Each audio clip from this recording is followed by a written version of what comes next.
बातम्यांचे नवनवीन अपडेट आपल्या मोबाईलवर पाहण्यासाठी प्रतीक्षा एक्सप्रेस न्यूजला सबस्क्राईब करा आणि बेल आयकॉनवर क्लिक करा.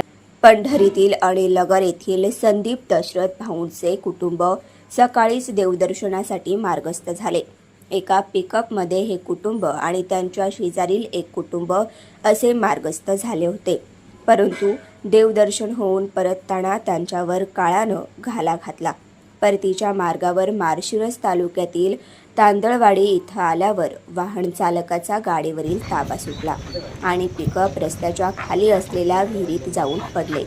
या भीषण अपघातात भाऊंच्या कुटुंबातील 5 जणांचा जागीच मृत्यू झाला. याच वेळी त्यांच्या शेजारील कुटुंबातील 3 जणांचा मृत्यू झाला. 2 कुटुंबातील एकूण 8 जणांचा मृत्यू झाल्यानं अनिलनगर परिसरात शोककळा पसरली.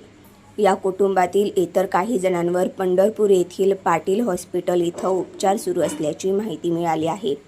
ही घटना रविवारी 14 जून रोजी सायंकाळी 4च्या सुमारास घडली. या घटनेमुळे पंढरपूर तालुक्यात शोककळा पसरली आहे.